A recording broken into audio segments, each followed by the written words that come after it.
Rentaro Satomi is an orphan boy who lost his parents 10 years ago when deadly parasites called Gestria appeared on Earth as a new threat. This parasitic Gestria infects humans and turns them into monsters. What is left of mankind now lives within the monolith walls that are made of vibranium, the only material that can hurt Gestria. Soon, children who are born with the Gestria virus and obtain superhuman abilities as a result are discovered and dubbed cursed children. Due to the Gestria virus intervention, the cursed children could only be female. Civil securities are formed to specialize fighting against Gestria, operating with the pair of an initiator, who are cursed children, and a promoter serving to lead the cursed children. 10 years after the epidemic, teenage Rentaro decided to join Tendo's civil security agency owned by his childhood friend Kasara Tendo, to prevent the destruction of the Tokyo area and the world. The next morning, the skies over Tokyo are clear and Rentaro, now a teenager, pedals as if there were no tomorrow to reach a mission for the Tendo Civil Security Corporation. The officer in charge, Tadashima, seems surprised to see that Rentaro, a boy, is in charge of the mission. The confusion is quickly cleared when Rentaro shows him his civil security license, making it clear that appearances can be deceiving. After a conversation about the law prohibiting detectives from entering Gestria-infested territories, the two head to the 4th floor where there are reports of possible Gestria activity. When Tadashima asks about the initiator, Rentaro's partner, Rentaro confidently assures him that he won't need her, though, of course, it's evident that the situation will get worse than he imagines. Spoiler, he was right. Upon reaching the apartment, they come across 2 bodies and a mysterious masked man, who casually happens to be on the phone amidst the chaos. After a short and somewhat awkward conversation, the masked man reveals that he killed the 2 men and that his goal is to destroy Tokyo. Rentaro, clearly furious, launches an attack using his secret technique, but the masked man dodges with irritating ease. The police officers who try to intervene don't fare any better, and soon the masked man leaves the scene, leaving Rentaro frustrated and Tadashima investigating the surroundings with more questions than answers. Meanwhile, Inju, who had been left behind, runs to join the action. On her way, she encounters a bloodied man who soon transforms into a spider Gestria. Inju, with impressive agility, confronts the monster while Rentaro and Tadashima arrive to help. Despite Tadashima's best efforts, he fails to harm the Gestria. However, Rentaro and Inju, with their combined skills, manage to defeat it spectacularly. After the fight, Inju can't resist planting a kiss on Rentaro's lips, much to his surprise and confusion. Because, of course, what better way to celebrate a victory against a giant monster than with an unexpected kiss? Tadashima observes all this with a mix of surprise and curiosity, finally realizing that Inju is Rentaro's initiator, one of those children known as cursed children who possess special abilities thanks to the Gestria virus. After this intense mission, Rentaro returns to the agency only to be scolded by Kasara Tendo, the head of the Tendo Civil Security Corporation. Nothing says welcome back like a good reprimand for forgetting the reward money. Kasara informs Rentaro that they still haven't found the original Gestria responsible for the infection, adding more pressure on them. Before Rentaro can offer to accompany her home, Kasara casually mentions she has a medical appointment, leaving Rentaro somewhat uncomfortable. Later, Rentaro visits Dr. Sumaye Muroto, an eccentric researcher who works on the Gestria virus. She's the type who scares people for fun. After a chat about the evolutionary leap that Gestria undergo when infecting humans, Rentaro returns home to continue his daily life with Inju. Here we see a bit of the lighter side of their relationship, a daily routine that includes dinners and fights over personal space. Inju, clearly affectionate, tries to get Rentaro's attention at every opportunity, leading to comical scenes where Rentaro tries to keep his distance, though Inju has other ideas about what distance means. The next morning, the news announces that Seitenchi, a key figure in Tokyo's politics, will make an appearance alongside Kikanagio Tendo. Inju, as always, distracted, and Rentaro, trying to keep her focused on getting to school on time, end up on the bike. Between jokes and small talk, Rentaro reminds Inju that she must keep her identity a secret at school, as she is a cursed child, which could cause her problems. At the end of the day, Rentaro watches from afar the outer area, where the cursed children, humanity's last hope, live in isolation. Though the situation is grim, there's a glimmer of hope, even if that hope comes in the form of children with extraordinary powers and more secrets than a ruined city can handle.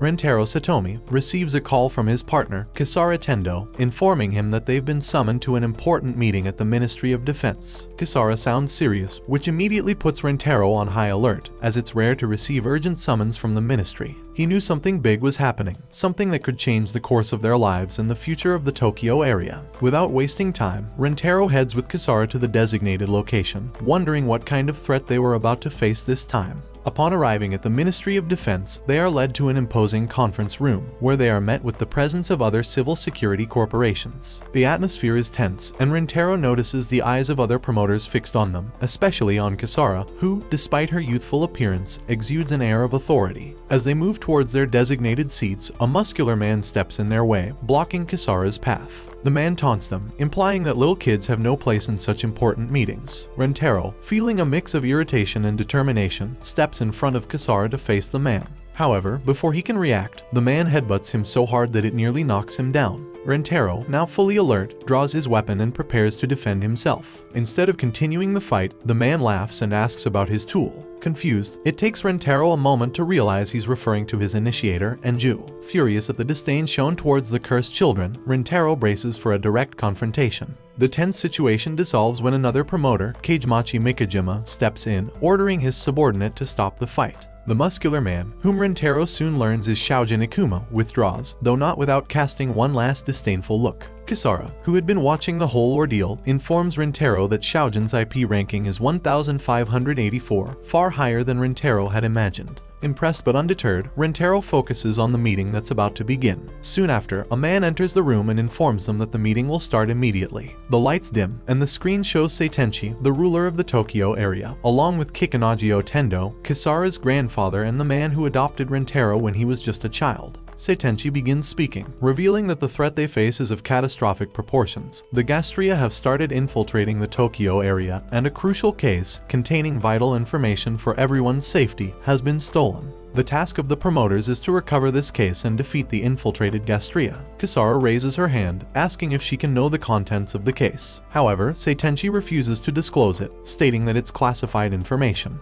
Just as the tension in the room seems to have reached its peak, a sinister laugh echoes through the hall. Everyone turns, and from atop a table, a masked man presents himself. It is Kagutane Haruko, a former promoter who has now become an enemy of the Civil Security Corporation. Alongside him is his daughter, Kohina, who, despite being only 10 years old, is a dangerous and lethal initiator. Kagutane mocks Seitenchi, calling her a useless ruler, and announces that he, too, will participate in the race for the 7 Stars Legacy, the mysterious contents of the stolen case. Before anyone can react, Shoujin attacks Kagutane with his massive sword.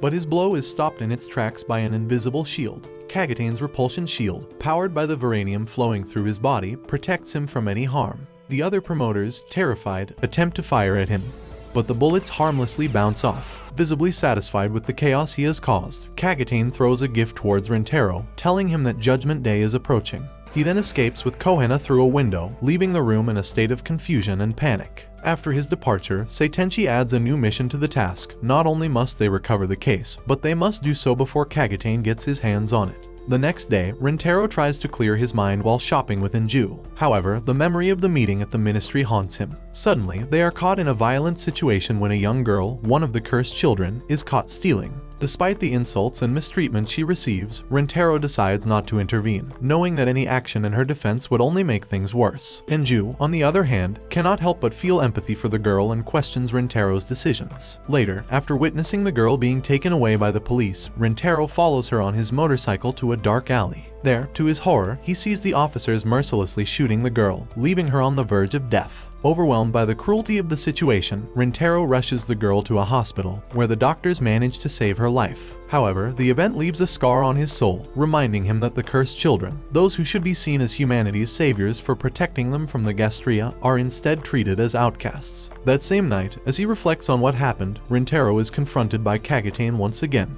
This time, the villain makes him a tempting offer to join his cause. Kagutane tries to bribe Rentaro with the promise that, if he joins him, he could put an end to the cruelty towards the cursed children. Rentaro, firm in his principles, rejects the offer immediately, shooting the money Kagutane presents as an incentive. Although Kagutane threatens him, saying that he will soon face reality, Rentaro remains steadfast in his decision. The next day brings yet another emotional blow for Rentaro, and Enju's identity has been revealed at school, and now she has disappeared. Desperate to find her, Rentaro scours the Tokyo area, asking the cursed children if they've seen her. Finally, he arrives at a sewer where a man named Matsuzaki cares for several cursed children. There, he learns that Enju has been hiding, convinced that her revelation has made her a danger to Rentaro. Despite the anguish he feels, Rentaro continues his search for Enju, determined to find her and prove that he will always stand by her side, no matter the adversity. Rentaro Satomi, after a tiring day of unsuccessfully searching for Enju, decides to return to Sumire Muroto's lab. His plan is to vent a bit and seek advice. However, as he begins to speak, he notices Sumire yawning,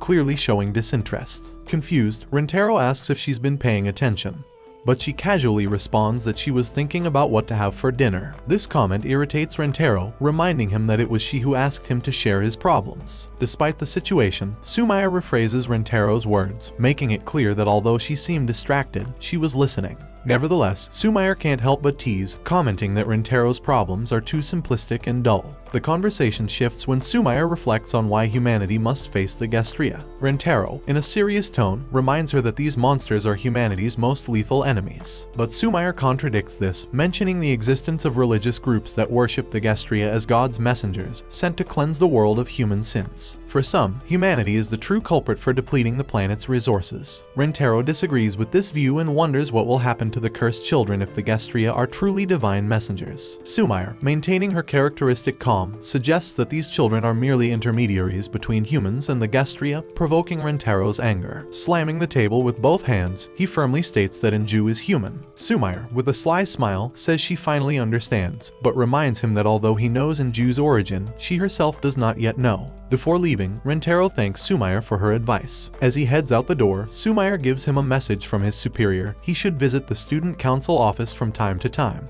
Rentaro barely nods and continues on his way, when he receives an urgent call from Enju's teacher, informing him that she attended class but a worrying situation has developed. Meanwhile, Enju sits at her desk, alone, while her classmates stare at her in fear, keeping their distance. Upon arriving at the school, Rentaro encounters a heart-wrenching scene. A group of children surrounds Enju, hurling insults and calling her a monster. They demand that she leave and never return. Enju, visibly distressed, tries to defend herself, saying she is human and would never harm her classmates. From afar, Mai watches the scene but can't bear it anymore and turns her head, unable to intervene. Rentaro approaches Enju and suggests that perhaps they should transfer her to another school, but she, with tears in her eyes, refuses. Despite everything, Enju remembers the friends she has made and doesn't want to abandon them. However, Rentaro, looking at the terrified children, assures her that those friends are no longer her friends. At that moment, the sound of a helicopter interrupts the conversation. Rentaro, with a somber air, tells Enju they must leave. Kisara's call comes right after, informing him that they have located the original Gestria, and that they need to be the first to arrive on the scene. In her usual tone, Kisara also mentions that she has spent all of Rentaro's tuition money to secure his participation in the operation, leaving him both surprised and resigned. In the helicopter, as they fly towards their destination, Rentaro notices something strange moving in the air. Suddenly, Enju opens the helicopter door, and before Rentaro can stop her, she jumps towards the enemy. Enju lands with a direct kick on the Gestria, causing the monster to let out a scream as it crashes to the ground. Rentaro orders the pilot to descend so he can follow Enju. As they descend, Rentaro jumps using a rope, but loses control, crashing into the branches of the trees and landing with a minor injury. Without wasting any time, he heads towards where Enju is fiercely battling the Gestria. The battle intensifies as Rentaro arrives. Enju, with impeccable precision, evades the monster's attacks and defeats it with ease. After the battle, a metal box emerges from the Gestria's body. As Rentaro picks up the box, a dark figure appears, Kagatane Haruko. With a smile, Kagatane thanks Rentaro for doing his work and finding the object he had been searching for. Enju gets into a defensive stance, but before she can react, Kohina, Kagatane's daughter, appears in front of her, ready to fight. While Enju faces off against Kohina, Kagatane and Rentaro engage in an intense battle. However, Kagatane quickly demonstrates his superiority, defeating Rentaro with his technique Maximum Pain.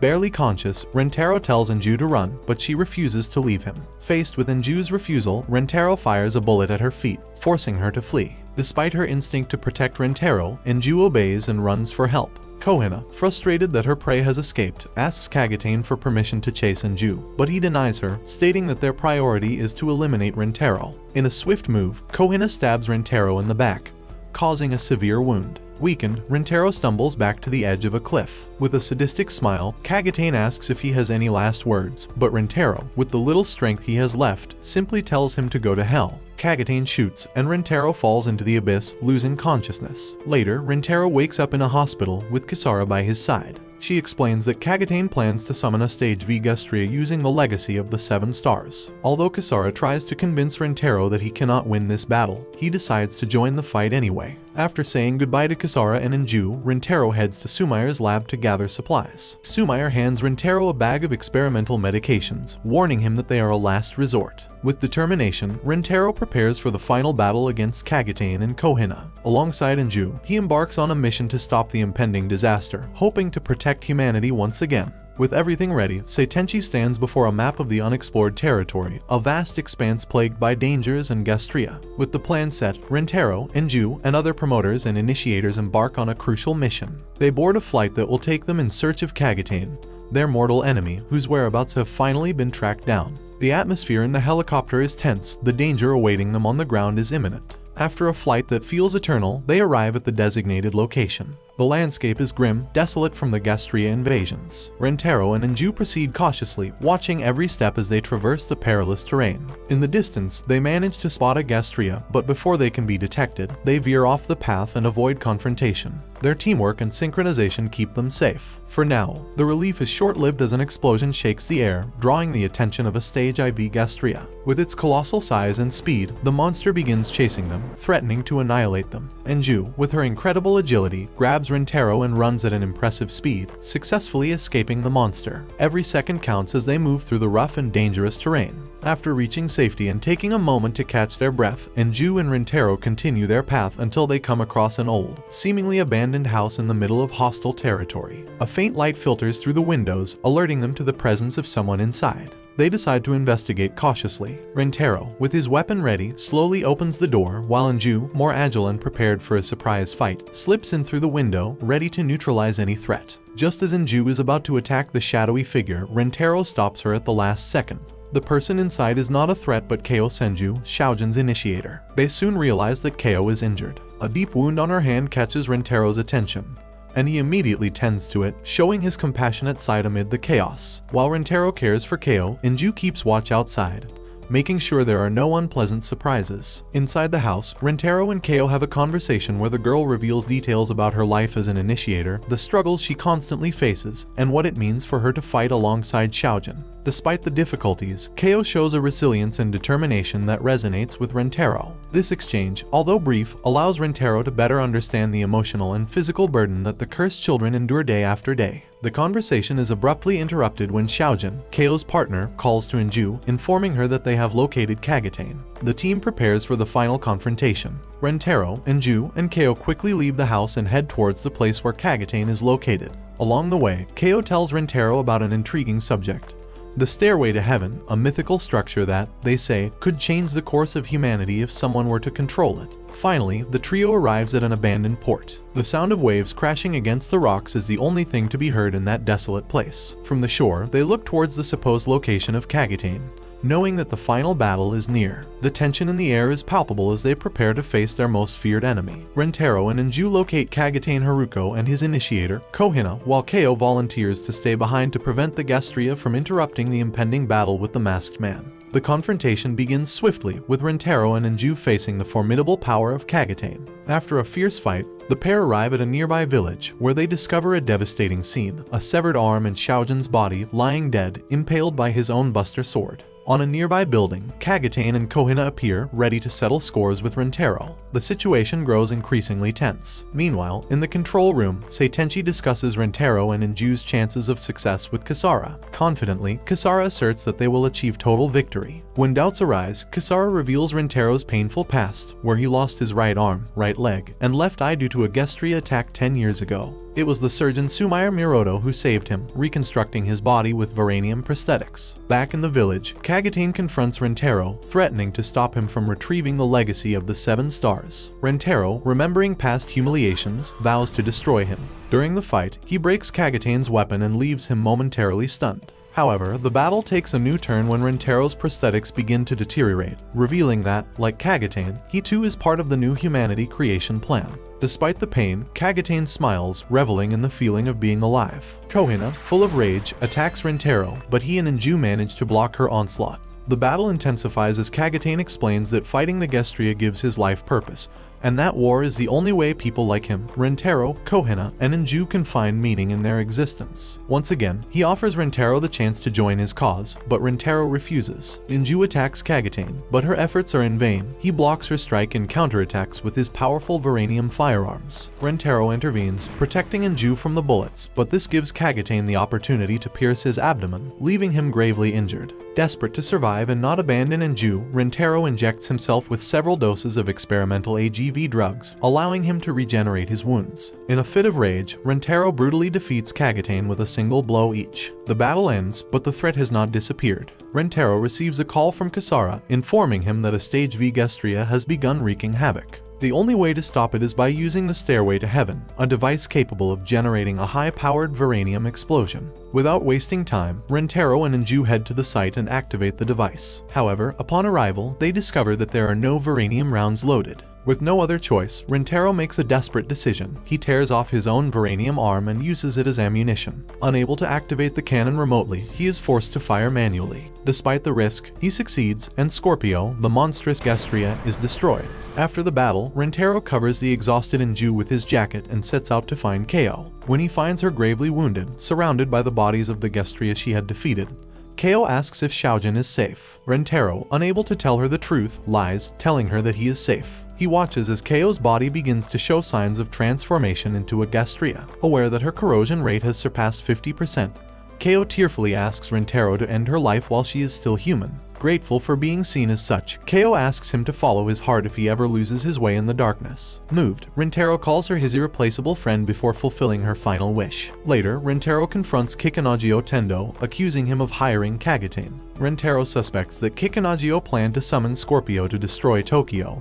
and prevent the implementation of the new Gestria law. Kikanagio reminds him of the pain and suffering that the Gestria have inflicted on humanity, and asks how Rentero can expect him to grant the same rights to those capable of controlling them. Though filled with rage, Rentero decides to spare his life, in gratitude for saving his own years ago. Finally, Rentero visits Seitenchi, who refuses to give him details about the true purpose of the legacy of the 7 stars or the nature of the Gestria. As Rentero reflects on this, he meets Inju in a park, pondering Seitenchi's words about the new Gestria law and the rise in the ranks. Rentero understands that if he continues forward, he will find the answers he seeks. However, in Sumire's lab, a computer reveals that Inju's corrosion rate has reached 42.1%, dangerously close to a total collapse. In the dojo, the tension in the air is palpable as Rentero Satomi watches Kisara Tendo, who is practicing with her Snow Shadow sword. The precision and speed with which Kisara wields her blade is fascinating. In a matter of seconds, she destroys her target, leaving Rentero in awe. Kisara's technique is not merely a display of skill, it's a demonstration of her lethal prowess. The Snow Shadow is not an ordinary sword, it's specifically designed to kill, and its wielder handles it with a mastery that comes only from years of disciplined training.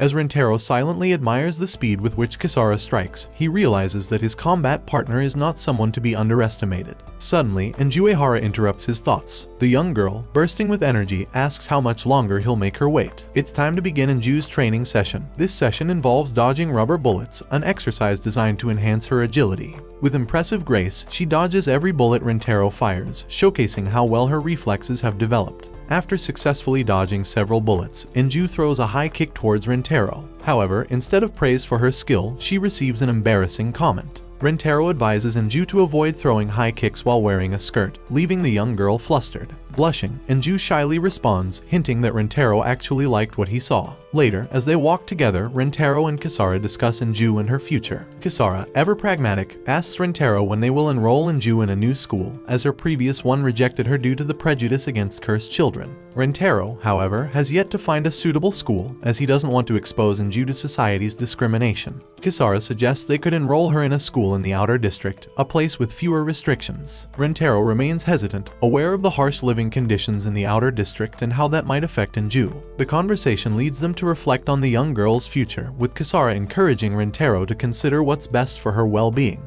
As they debate the matter, Kisara mentions a new job offer that has been presented to Rentaro, becoming a bodyguard for Seitenchi, the governor of the Tokyo area. Rentaro is surprised to learn that it was Kisara who applied for the position on his behalf, although he admits he has yet to decide whether to accept it.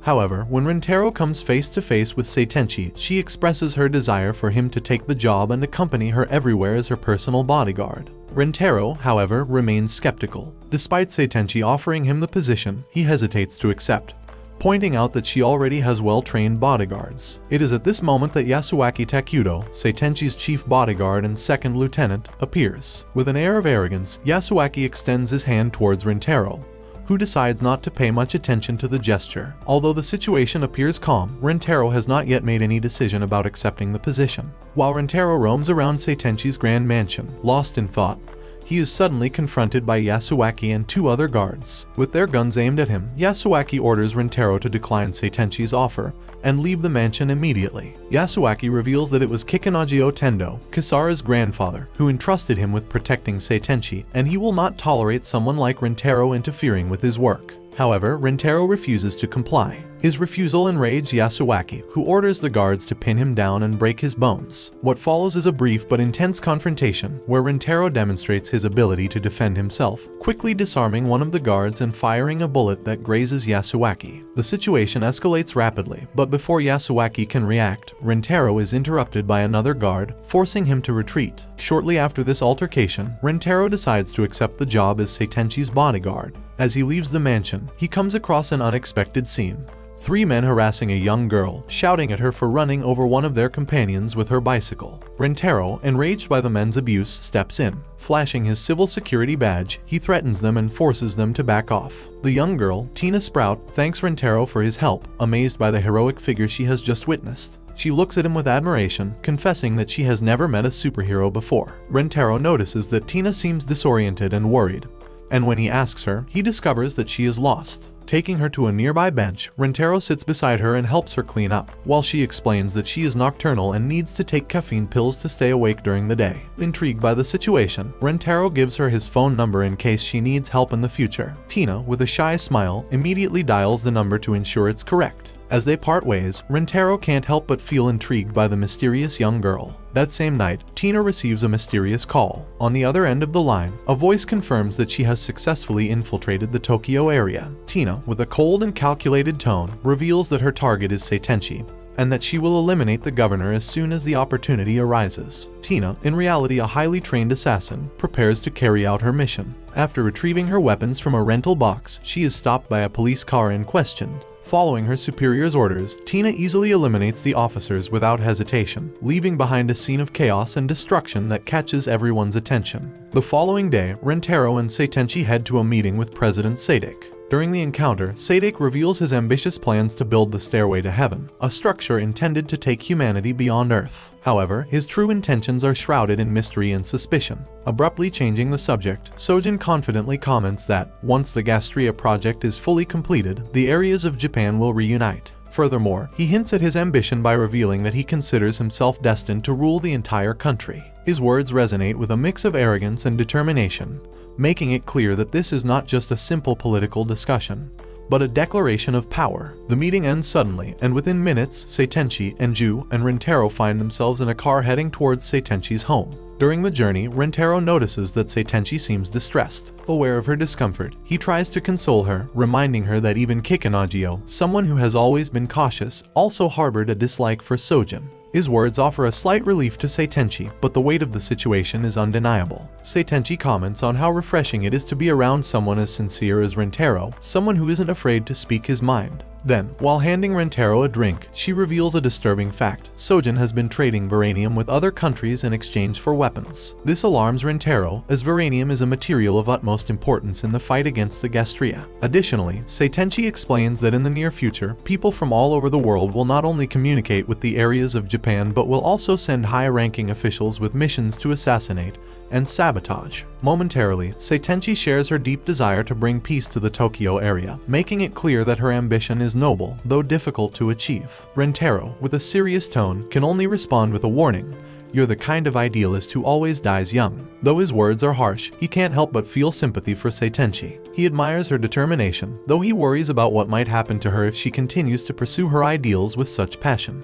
At that moment, Inju, who had been asleep, wakes up. With her usual childish humor, she tells Seitenchi that Rintaro only cares about women with large breasts. Suddenly, Inju, with a serious expression, tells Rintaro that she has a bad feeling. Her words put Rintaro on high alert. Looking around through the car window, he notices a suspicious light in the distance. His combat instincts kick in immediately. Without a second thought, he grabs Seitenchi and Inju, pushing them to the floor as a bullet flies through the air, hitting the car. The situation becomes critical. Before a third shot can land, Rintaro quickly helps Seitenchi up while keeping Inju safe. The sniper, hidden somewhere, fires again, but Inju, with her superhuman agility, intercepts the bullet with a precise kick, saving everyone. Immediately, several security personnel surround Seitenchi, escorting her to safety, while Rintaro and Inju stay behind, vigilant and assessing the situation. From a nearby building, Tina Sprout contacts her master. In a cold voice, she informs him that she has failed in her mission to eliminate Seitenchi. However, she assures him that she will retrieve the Shenfield and retreat before anyone catches her. As she gazes over the vast city, her next move is already in mind.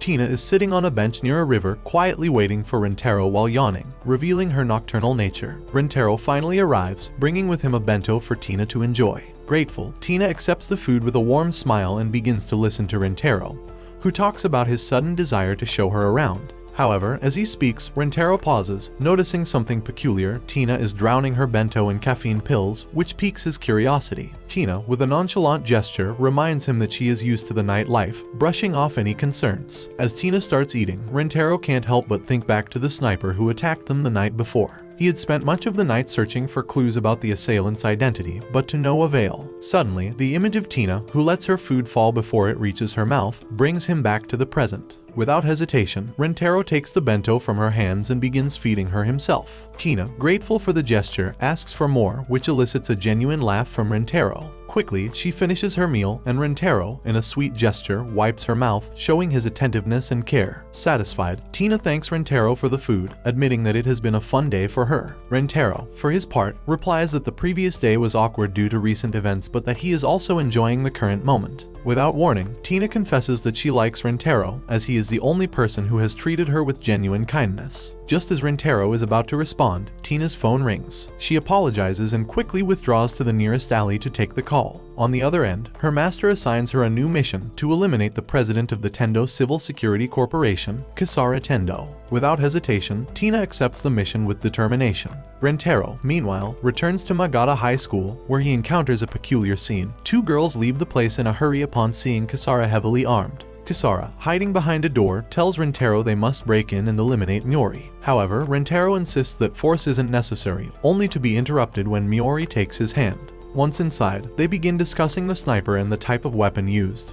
But Miori admits she hasn't been able to identify the shooter. Rintaro, shifting the conversation, asks Miori to investigate Sojin. Their conversation ends quickly, with Miori flirting shamelessly and suggesting Rintaro repay the favor by showing his true power. Rintaro, uncomfortable, steps back and refuses to play along. At that moment, Kisara bursts in, furious, surprising both Rintaro and Miori. After a tense exchange, Miori leaves, but not before dropping the hint that Rintaro might leave Kisara's company to join hers, which makes Kisara explode with rage. Rintaro heads to Sumair's lab, where, along with Inju, she can't help but laugh upon hearing what happened in Miori's office. After some playful banter, Sumair becomes serious and congratulates Rintaro on defeating Kagatane and achieving an IP rank of 1000. This means he can now reveal crucial information about the remaining 3 sages. Sumair explains that the sages are responsible for the creation of the mechanical soldiers, and that those with lower IP ranks are the ones modified with mechanical bodies. After this revelation, Rintaro leaves, but Sumair asks Inju to stay a little longer. Meanwhile, on the streets of Tokyo area, Tina is once again in conversation with her master, who provides additional information about Kisara. The master also mentions Inju, but before he can say anything about the promoter, someone attacks Tina unexpectedly,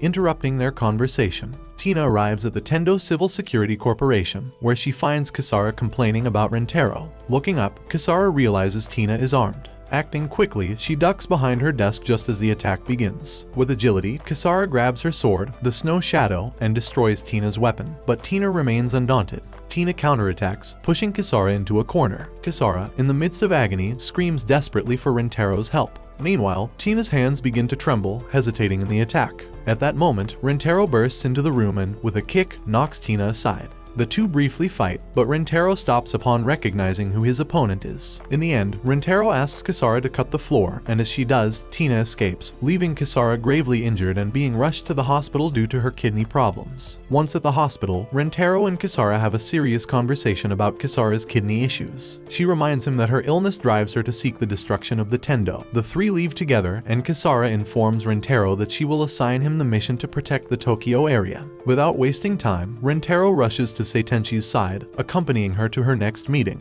During the journey, Rentaro shares his thoughts with Seitenchi, assuring her that he will protect her, even though he doesn't agree with some of her methods. Upon arriving at their destination, Takudo confronts Rentaro, berating him for allowing Seitenchi to travel in a vehicle without proper security. However, their argument is cut short when the sniper reappears, aiming directly at Seitenchi. Acting quickly, Rentaro rushes her back to the car and yells at the driver to speed up. As they flee, the sniper fires again, but at the last second, Rentaro orders the driver to enter a nearby garage for safety. Once inside, Enju tells Rentaro she will go after the sniper and he gives her permission. However, Seitenchi warns Rentaro that Enju won't be able to defeat her opponent, as Tina is a mechanical soldier and initiator with an IP rank of 97. Alarmed, Rentaro tries to contact Enju but is met with silence. Elsewhere, Tina holds Enju's phone, and although she puts it to her ear, she is unable to speak to Rentaro. The scene ends with Rentaro's phone falling to the ground, stained with blood. Enju, Rentaro's inseparable companion, lies in a hospital bed.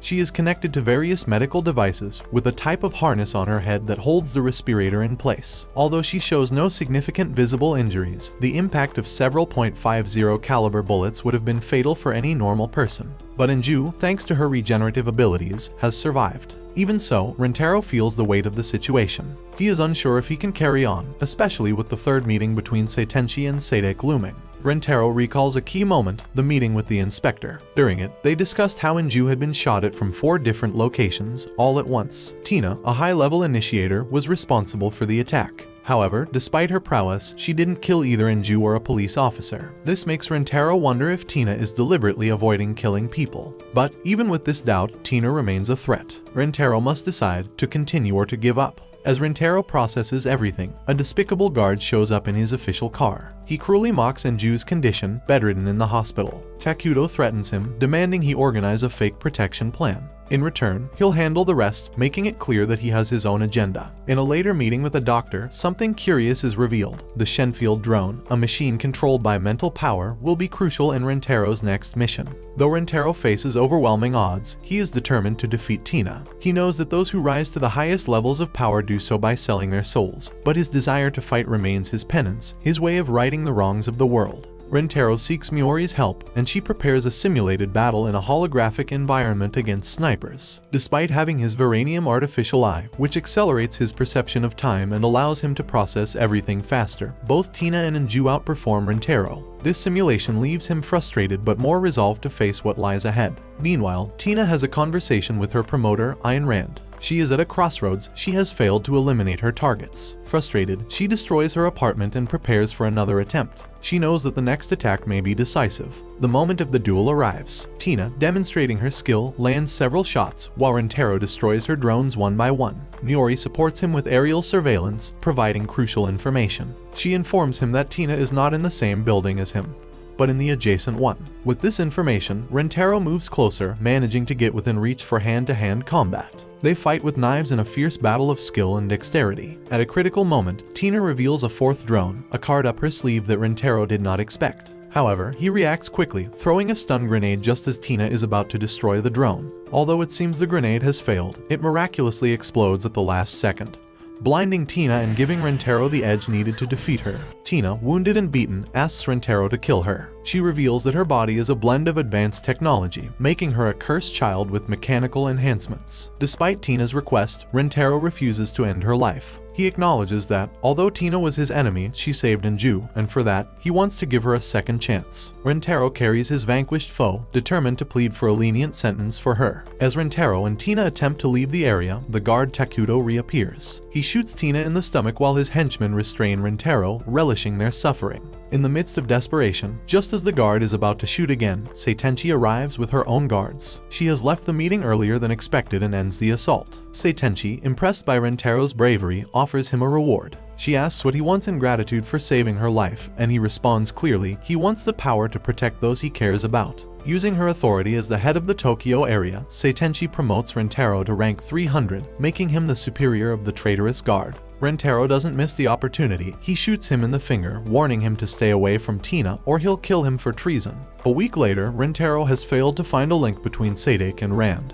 But Tina has been detained at Seitenchi's palace for interrogation. Despite this, Kisara, Rentaro's partner in the Tendu Civil Security Agency, surprises everyone by hiring Tina. With nowhere else to go, Tina joins the team. Although Rentaro is baffled by Kisara and Inju's quick readiness to forgive someone who nearly killed them, he accepts this new and unexpected development. In a shocking scene, a soldier faces a massive Gestria while trying to defend one of the monoliths that protect Tokyo. Though he fights valiantly, his efforts are in vain. The Gestria destroys his garrison, and the soldier soon meets the same fate. Meanwhile, on the outskirts of Tokyo, Rentaro and Kisara have built a small open-air school for the cursed children, those with special powers due to their Gestria virus infection. Suddenly, the students start asking awkward questions about whether Rentaro and Kisara are a couple, all orchestrated by Inju, who never misses a chance to embarrass her combat partner. But their playful moment is interrupted when Seitenchi, the leader of the Tokyo area, appears at the school. The reason? To inform Rentaro and Kisara about a grave issue. One of the monoliths, Monolith 32, has been destroyed. Danger is imminent. A Stage 4 Gestria, known as Aldebaran, has sprayed Monolith 32 with a corrosive fluid that will make it collapse in 6 days. The construction of a new monolith will take 9 days, leaving the city exposed for 3 critical days. Although Seitenchi tries to keep the information a secret, the collapse of the monolith will be inevitable and cause mass panic. Outside the city, 2,000 Gestria are already gathering under Aldebaran's command, ready to attack. The fate of Tokyo rests in Rentaro's hands. Seitenchi asks him to form an auxiliary team, a special squad in which the Civil Security Agency will work alongside the Japan Self-Defense Forces to counter the Gestria threat. This team will need to hold the line while the new monolith is being constructed, and Rentaro accepts the mission, though he struggles to believe they only have 3 days before the city is destroyed. Returning home, Rentaro is met with a peculiar scene, and Ju and Tina greet him. At knife point, it turns out that Tina, now living with them, has been recruited by Inju to cosplay as one of the magical girls from her favorite show, Tenchu Girls. Tina, while apparently an incredible pizza chef, can't do much else, adding a humorous touch to their shared life. Later that night, Rentaro and Tina have a deep conversation. She reveals how grateful she is for being saved from her previous life with Professor Rand. She now considers herself an otaku, thanks to Inju, and sees Rentaro as an older brother. During the conversation, Tina learns about the destruction of Monolith 32 and, without hesitation, decides to join Rentaro in the fight. She is no longer the level 98 initiator she once was. Now, Tina has taken control of her own life. Rentaro tells Tina about the true motives behind the creation of his civil security company. Both he and Kisara are driven by a desire for revenge against the Gestria. Additionally, Inju has been betrayed so many times by humans that she has grown cold and indifferent towards them. However, in the past year, Rentaro, Inju, and finally Kisara have changed. Now, they are more committed to protecting people than ever before. The next day, Rentaro and Tina embark on a recruitment mission. They decide to visit other Civil Security Agency members to form the team they need to protect Tokyo. On their way, they encounter a cursed child who disfigured herself by pouring molten lead into her eyes after being abandoned by her mother. It's a heart-wrenching scene that reminds Rentaro of how cruel the world can be to these children. In the background, protesters march against Seitenchi's new Gestria law, a law that was rejected after the assassination of one of its main supporters. Their little walk ends when they arrive at the home of the Katajiri siblings, Tamaki and Yuzuki, a pair from the Civil Security Agency. Tamaki, the leader of the duo, initially refuses to join Rentaro's team, arguing that he doesn't take orders from someone weaker than him. But Rentaro isn't one to give up easily. In a gym, Rentaro faces Tamaki in a duel. Tamaki wields knuckle dusters equipped with a Varanium chainsaw, while Rentaro puts his newfound strength to the test. Despite Tamaki's skills, Rentaro manages to land a solid blow. Meanwhile, Tina plays with Yuzuki, trapping her in her own web, making it clear that despite her new life, she remains a formidable fighter. At the end of the duel, the Katajiri siblings realize how much Rentaro has changed since they last saw him.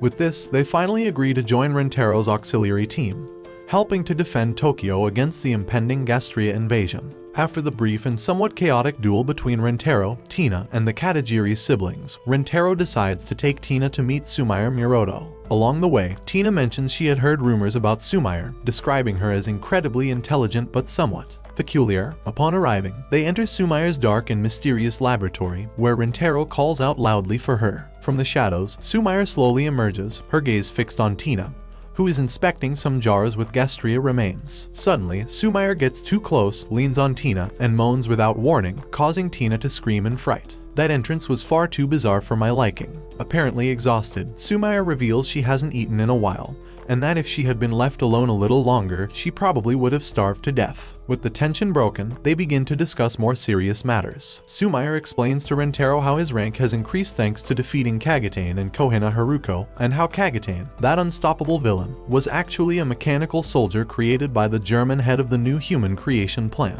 Meanwhile, Tina confesses that she is still being pursued by Ayn Rand, something Sumire had accurately guessed. Feeling guilty, Tina tells Rentaro she will probably bring trouble and should leave before causing more chaos. But Rentaro and Sumire quickly disagree. Rentaro asks Tina if she truly wants to leave or if she would rather stay with him, Enju, and Kisara. Moved, Tina nods. Rentaro assures her that her presence won't be a burden to anyone. That night, Tina retires to rest, and Sumire comments to Rentaro that Tina is a good girl, but he shouldn't get too attached, as the cursed children are tied to their corrosion rate and can't escape it. Rentaro responds by saying that both Tina and Enju are human, although many people still don't believe that. However, he is determined to change that perception. After the talk in the lab, Rentaro and his team settle in a vast field, alongside many other combat groups, all preparing for the imminent battle against Aldebaran and its Gestria army. But not everything is military tension. Yuzuki complains non-stop that the tent is too small, and she doesn't want to sleep near Rentaro, whom she calls a pervert. Meanwhile, Rentaro and Enju head out to recruit more companions to strengthen their auxiliary team. The camp has a festive atmosphere, and Enju is brimming with energy, excited by the number of people gathered. Suddenly, she points to a heavily guarded man and his initiator. "Can they join us?" she asks excitedly. After glancing at them, Rentaro decides against it. The man is covered head to toe in armor, which to Rentaro is a clear sign that he's too afraid of getting hurt in combat. "Let's find someone a little less armored," he suggests with a grin. A bit further ahead, Enju points out a muscular man.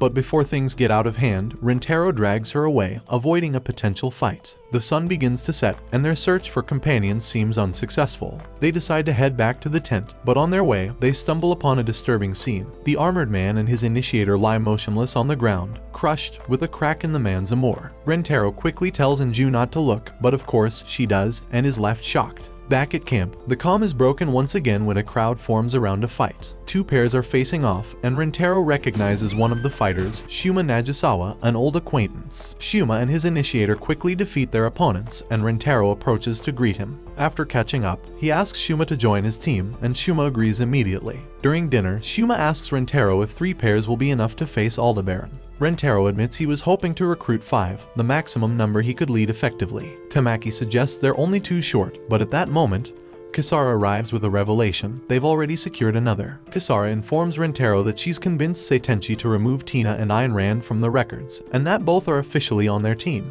Moreover, Tina and she will start with a rank of 9,200, though she's confident they'll soon rise much higher. Rentaro, concerned about Kisara's condition, pulls her aside for a serious conversation. He reminds her of her delicate health, particularly that she needs to wait for her kidney transplant, and insists she could easily get hurt. Kisara, however, assures him that she's had a medical checkup before joining and is in perfect condition. Though Rentaro remains worried, Kisara is adamant she won't take no for an answer. Rentaro finally relents but warns her that if she gets injured, he'll be free to leave her behind on the battlefield. Despite this, Kisara knows Rentaro would never abandon her. Back at the campfire, the team introduces themselves once again, ready to face whatever comes. Enju, always full of energy, suggests they do a battle cry to motivate themselves before the big fight. With renewed confidence, the team joins in a war cry, knowing that, together, they'll face whatever is necessary to protect Tokyo. Back at school, Rentaro and Kisara hand out sheets to the cursed children, asking them what they'd like to be when they grow up. The answers vary, but unsurprisingly, both Enju and Tina declare without hesitation that they want to marry Rentaro. Amid awkward laughter and amused glances, Rentaro gathers the rest of the responses and prepares for the next activity of the day, a field trip.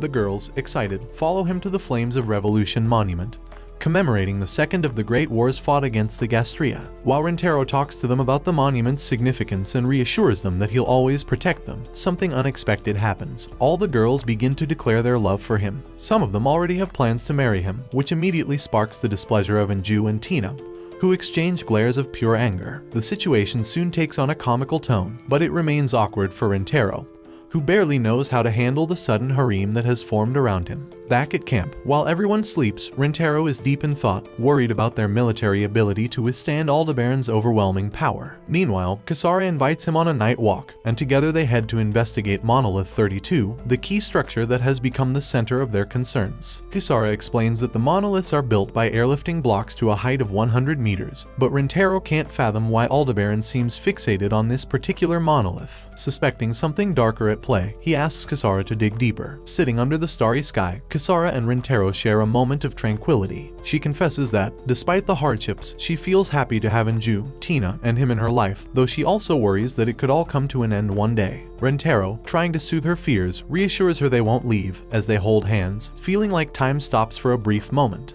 The clock strikes midnight, sealing their promise under the stars. The next day, Rentaro walks through the deserted streets of Tokyo, abandoned by those who have been evacuated to shelters. The atmosphere is tense, with signs of unrest and posters denouncing Seitenchi's government. As he continues, he comes across a cursed, blind girl surrounded by an angry mob. Without a second thought, Rentaro disperses the attackers and tells the girl to go home and avoid putting herself in danger again. Back at the camp, Rentaro meets Kisara, Anju, and Tina, who have just returned from an incident at the school. When it was announced that Kisara would be the only one teaching the classes, she was met with boos, prompting nervous laughter among the group. However, the mood darkens when Tamaki, unaware of the feelings between Kisara and Rentaro, hands Kisara the information she had requested about Monolith 32. Kisara reads through the documents, and her expression quickly shifts to one of fury. In a fit of anger, she throws the research into the fire, but Rentaro retrieves it before it's completely burned. What the documents reveal is shocking. Tendu Kazumitsu had been awarded the contract to build Monolith 32 without competition, inevitably leading to corruption and bribery. With tensions rising, Rentaro and Anju head to the school the following day, under Tamaki's warning not to get too attached to their students. Upon arriving, Rentaro notices something alarming. The school is cordoned off. A massive crater marks where the building once stood. Investigating further, Rentaro discovers with horror that the site was bombed. The scale of the explosion suggests it was devastating, and after confirming the identities of the bodies at the police station, Rentaro is left shattered. They were his students. Despite attempts to shield Anju, the officers failed to stop her from seeing the bodies of her classmates. The look of pain on her face is indescribable. Emotionally drained, Rentaro climbs onto the roof of the police station, where he reads through the sheets on which the cursed children had detailed what they wanted to be when they grew up. Sadness and frustration consume him. Kisara calls him to inform him that Tina has calmed down. But Rentaro can't contain his fury. He vents his frustration, stating that protecting those who don't deserve it is pointless and lamenting the pain caused by the bomb, which had been laced with uranium fragments to maximize suffering. Kisara tries to comfort him, suggesting that maybe, by saving Tokyo, some of the hatred surrounding them might fade. But Rentaro, increasingly disillusioned, declares that being a civil officer is a thankless job. Suddenly, the winds pick up, and in the distance, Monolith 32 collapses a day earlier than expected. The authorities had failed to account for how quickly the wind could change, destabilizing the structure and causing its fall. Anju, still shaken by what she saw, wipes away her tears with determination. She knows that despite the pain, they can't stop now. Rentaro and Anju move forward with grim resolve, ready to fulfill their role in the battle ahead. The battle against Aldebaran's army has begun. Anju, with palpable nervousness, wonders if they have any chance of winning, to which Rentaro responds, somewhat ambiguously, that he isn't sure. Suddenly, the battlefield lights go out. The team believes they've won, but the calm is shattered when a tank is hurled into the air like a toy, crushing the group's morale. Immediately, a horde of Gestria charges the camp of civilian officers, and Commander Hidehiko Gado begins shouting orders to prepare. Tina, with her sharp vision, detects a group of flying Gestria dropping smaller ones near the forest, a move unnoticed by the others. Realizing the attempt at flanking, Rentaro decides to disobey orders and leads his team into the forest to intercept them, even though he knows he's breaking the rules. As they sprint away, Gado spots them and yells for them to return. But it's too late, they're already committed to the action. The battle in the forest is a success, and Rentaro is impressed by the strength and bravery of his comrades. However, their victory is overshadowed when red lights flash in the main camp. Upon returning, Rentaro and his assistant witness the Gestria mercilessly slaughtering the civilian officers, killing many of them without hesitation. Rentaro finds Hidehiko watching the carnage in shock. In a somber tone, the commander mutters that they never stood a chance, mentioning something about a spear of light. Suddenly, the ground beneath Hidehiko collapses, and a Gestria devours him whole.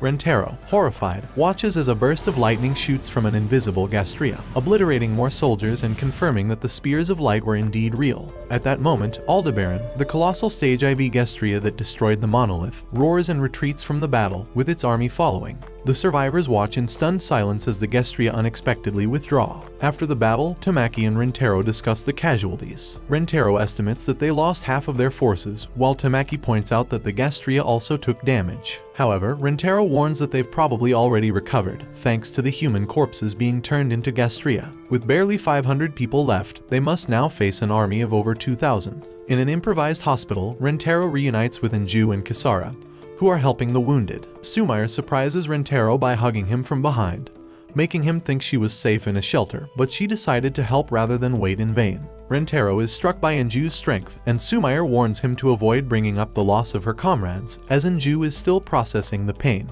Later, the team arrives at an abandoned hotel that Shuma has found. They are greeted by Tina, who has been cleaning the place. During dinner, Yuzuki praises her brother's culinary skills, while Midori serves tea. As conversations turn towards concerns about the Gestria's return, Kisara reveals that the survivors of the lightning strikes in the battle are showing signs of mercury poisoning. Tina, using her drones, mentions that she has detected the Gestria responsible for firing these rays 5 kilometers away, though it remains invisible. Amidst this tension, a soldier arrives with a message. Rentaro has been summoned by Commander Nagamasa Gado. Upon meeting Gado in an abandoned building, Rentaro notices that the commander has lost his left leg. Gado coldly comments that Aldebaran ripped it off as if it were nothing of importance. When discussing the death of his son Idehiko, Rentaro chooses to tell him that he died bravely, though Gado laments having forced him to become a civil officer, confessing that he would have allowed him to follow another path if he had known how it would end. Rentaro shares his theory that Aldebaran controls the Gestria through pheromones and that if they kill him, the army will collapse. Gado, however, replies that Aldebaran is practically invincible. Although he managed to injure its brain, the beast simply regenerated.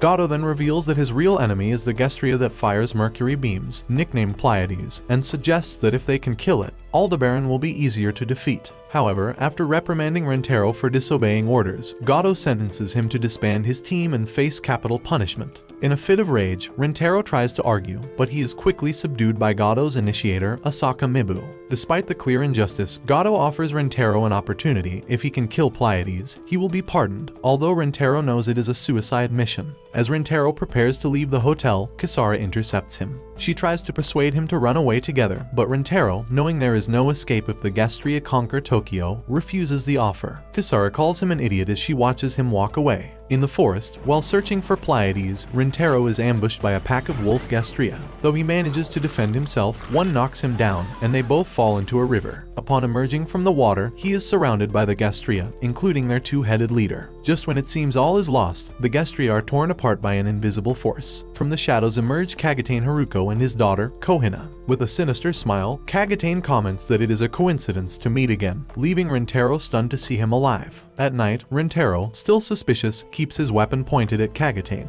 However, his former enemy mentions that they have already provided him with food, antibiotics, and bandages. Kohina, with her usual coldness, asks about Anju and expresses her desire to cut her down. Kagatane explains that they observed the battle from afar, and when Rentaro rebukes him for not helping, Kagatane, in a philosophical tone, asks what he would gain from it. Rentaro mentions peace, but Kagatane confesses he has no interest in it. Rentaro, frustrated, concludes that he is mad, and Kagatane, with a laugh, responds that he has never been sane. In the morning, the Haruko duo disappears, but Kagatane leaves crucial information. He has located Pleiades. Although Rentaro remains suspicious of his motives, he decides to continue, while Kagatane and Kohina follow him at a cautious distance. The trio eventually moves forward, and it appears they are all heading in the same direction. Rentaro and his companions find themselves in front of a Gestria nest, monstrous monsters with ill intentions, though their breath is even worse. At the center of it all is their main target, Pleiades, a massive monster that has been in a long slumber. Seizing the opportunity, the team decides to finish it off before it wakes up for coffee. They succeed, but the noise does not go unnoticed by the Gestria, who, enraged, begin to move.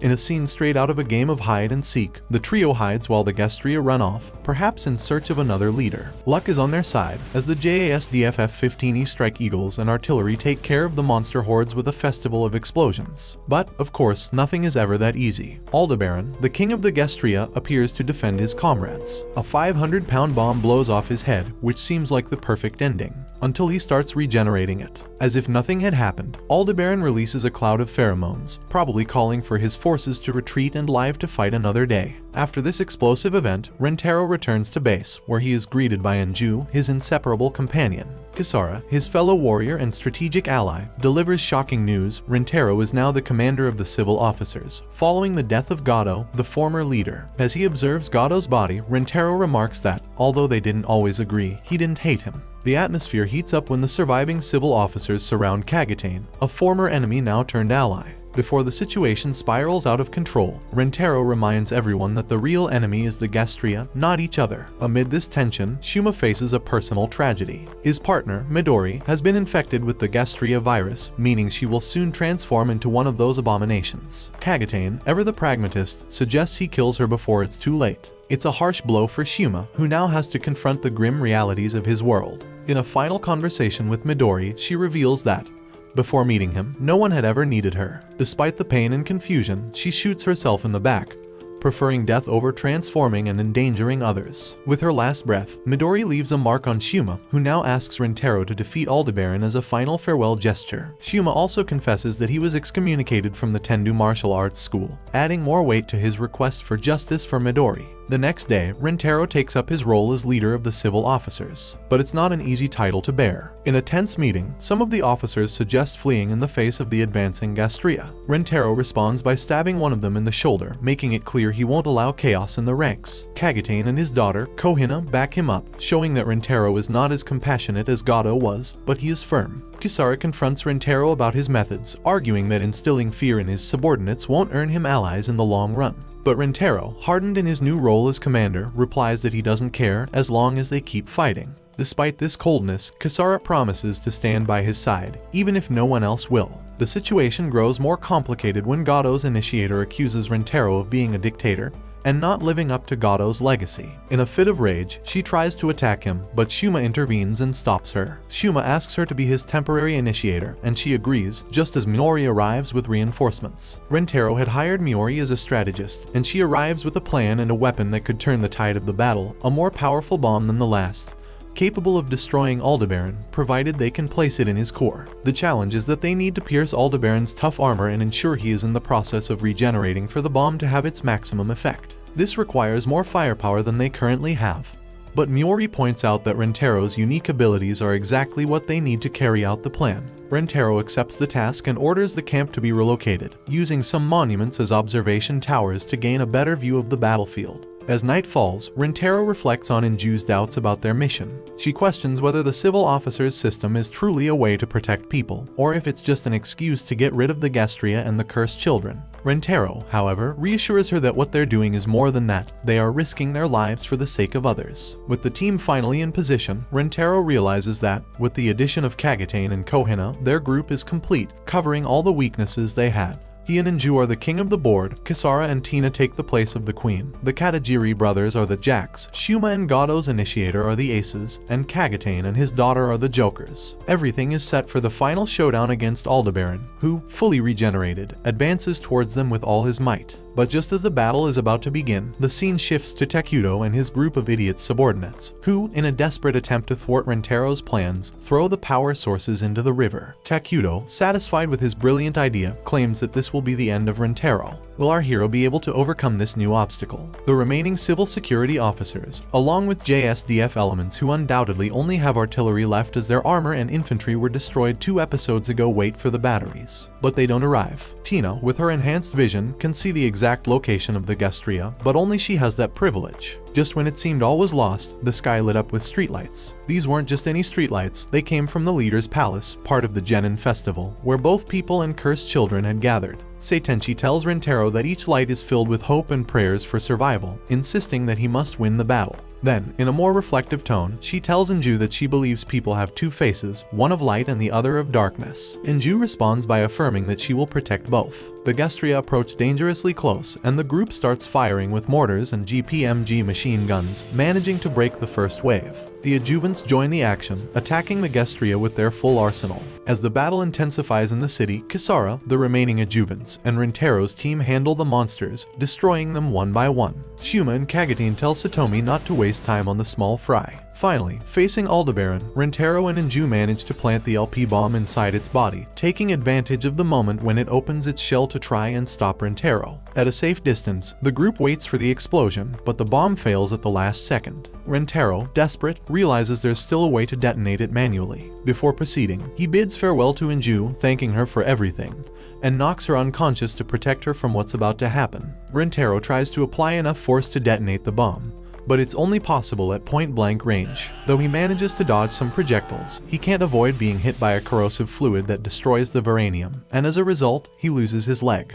Just when the situation seems hopeless, Shuma appears and helps him reach a safe place. Determined, Shuma mentions that the technique that got him excommunicated from the Tendu martial arts school is forbidden, but he will use it to bury Aldebaran. Despite Rintaro's protests, Shuma confronts the monster and delivers such a powerful blow that it manages to activate the bomb. After an impressive mushroom-shaped explosion, Rintaro regains consciousness and, with Inju's help, stands up to witness the devastation. Aldebaran and Shuma are dead, the Gestria have been defeated, though many escaped beyond the monoliths. The cost was immense. Of the civil security officers, only around 20 survive, and the JSDF losses over the past 2 days are staggering.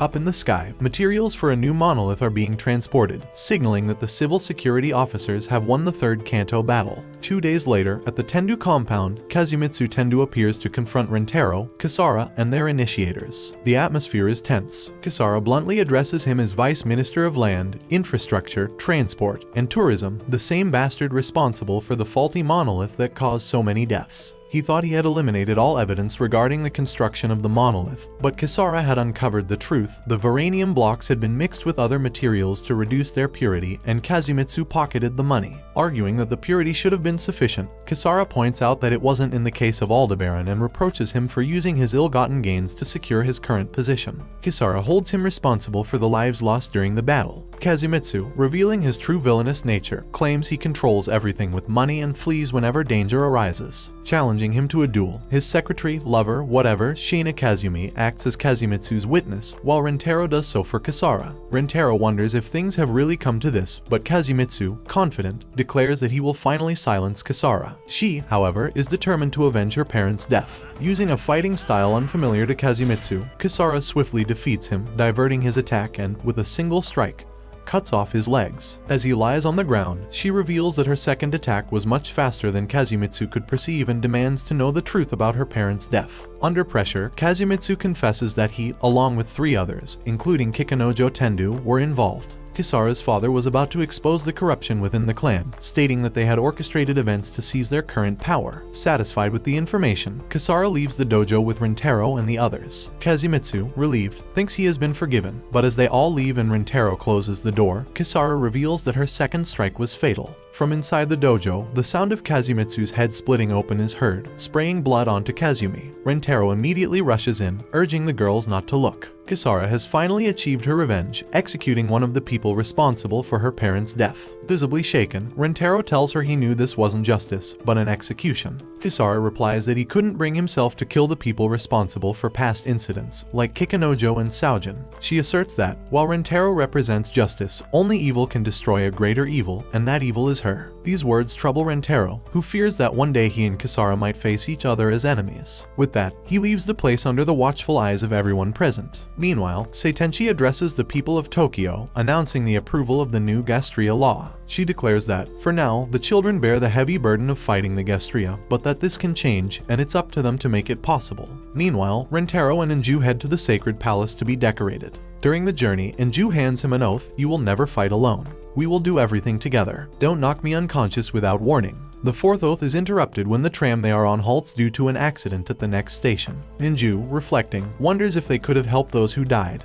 And for the first time, Rintaro lets down his facade. Remembering the sacrifices of those who have fallen, Shuma, Midori, Ko, he weeps uncontrollably, confessing his fear of becoming indifferent to death. Inju, smiling, promises that she will always be by his side, a promise Rintaro gratefully accepts.